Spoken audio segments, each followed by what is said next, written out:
what?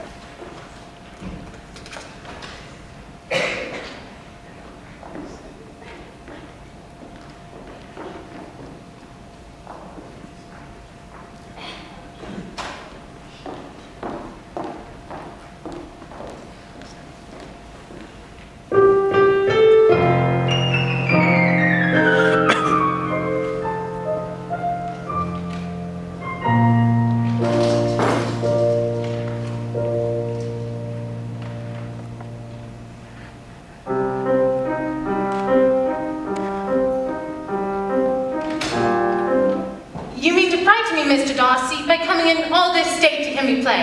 However, I will not be alarmed, though your sister does play well. There's a stubbornness about me that can never bear to be frightened at the will of others. I shall say you're not mistaken, because of alarming you, especially when you find enjoyment in professing opinions which are not your own. You will teach your cousin not to believe a word I say. However, such things may come out from your visit at Herefordshire as will shock your relations. I am not afraid of you. Do you remember when we first met? It was at a ball. And at this ball, what do you think you did? You danced only 4 dances, the gentlemen were scarce, and there was more than one young lady sitting down in want of a partner. I had not, at the time, the honor of knowing a lady in the assembly beyond my own party. True, and it is impossible to be introduced in a ballroom. I am ill-qualified to recommend myself to strangers. Might we ask your cousin the reason for this? Why a man of sense, education, and fortune is ill-qualified to recommend himself? I have not the talent of conversing easily with those I have never seen before. Then perhaps you should practice.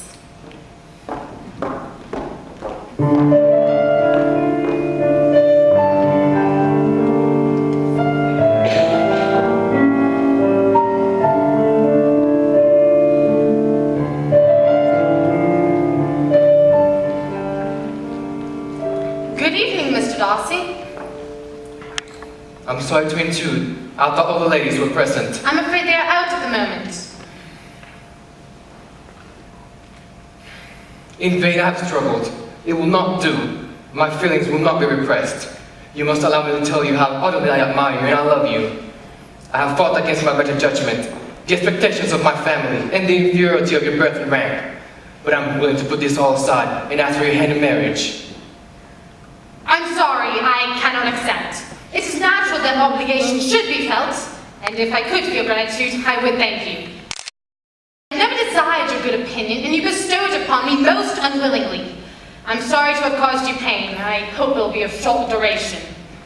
And this is the reply which I have the honor of expecting. I might inquire why, with such little endeavor and civility, I am thus rejected. I might as well inquire why, with so evident a design in offending and insulting me, you choose to tell me you liked me against your own reason. Was this not an excuse for incivility? But I have other provocations, you know I have. Do you think anything could tempt me to accept the man who has the means of ruining, perhaps forever, the happiness of a most beloved sister? Do you deny you separated 2 people in love, exposing them to the ridicule of the world? No, I do not deny. I have been kinder to him than to myself. But it was not on these grounds that my dislike was founded. Your character was unfolded to me many months ago in a recital made to me by Mr. Wickham. You take great interest in the gentleman's concerns. How can I not, knowing his misfortunes? Yes, his misfortunes have been great. You have reduced him to his present state of poverty. And this is the estimation in which you hold me. I thank you for explaining it so fully. My faults, according to your calculations, are heavy indeed. Perhaps they might have been overlooked, had not your pride been hurt by my honest confessions and scruples that have long prevented my forming any serious designs. You are mistaken, sir, if you suppose that the mode of your declaration affected me in any other way than it spared me the concern you might have felt in my rejection of you. There is no way you could have made me the offer as would have tempted me to receive you.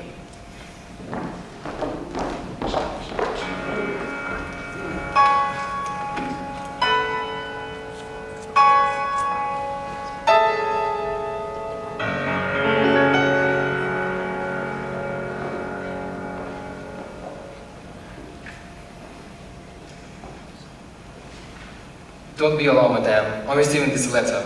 It does not contain a renewal of the sentiments or offers which were last night so disgusting to you. I write with the purpose of clearing two offenses you left in my charge. As to the separation of Mr. Bingley and your sister, I truly do not think the affection was equal on both sides. I fear your sister was simply after his rank and fortune. I watched both, him and your sister, and saw the affection was greater on his side. If, as you say, I was in error, and her affection was just as great, then I would feel pain on her, and your feelings are not unreasonable. As to the matter of Mr. Wickham, I can only refute by telling you the complete truth to his connection to my family.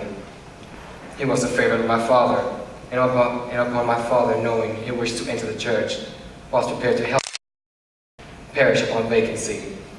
After my father's death, Mr. Wickham made it clear he would not enter the church. He requested £3,000 to pursue law, which I gave. He proceeded to gamble it all away. He wrote to me requesting more money, which I refused. But last summer, he intruded unwillingly on my notice when he began a relationship with my sister, whom he persuaded to be in love with her and elope.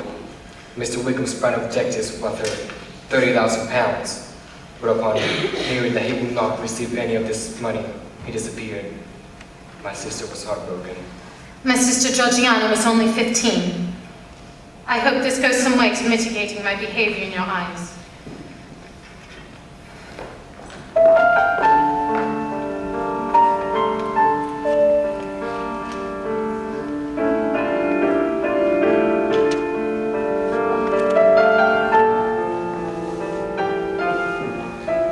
Mr. Darcy!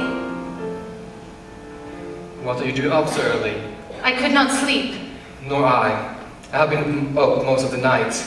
I must thank you, for I am to suppose that it is because of you that my dear sister Jane is engaged to Mr. Bingley. I intended to keep it a secret, but you must know, I did it all for you. Miss Elizabeth, no, you will not trifle with me. My feelings aren't changed. If yours are still the same from last summer, one word will silence me forever. If your feelings have changed, I would like to tell you, you have bewitched me, mind, body, and soul. And I would like to tell you that I love you. I am very happy to inform you that not only have my sentiments changed, but there are no other words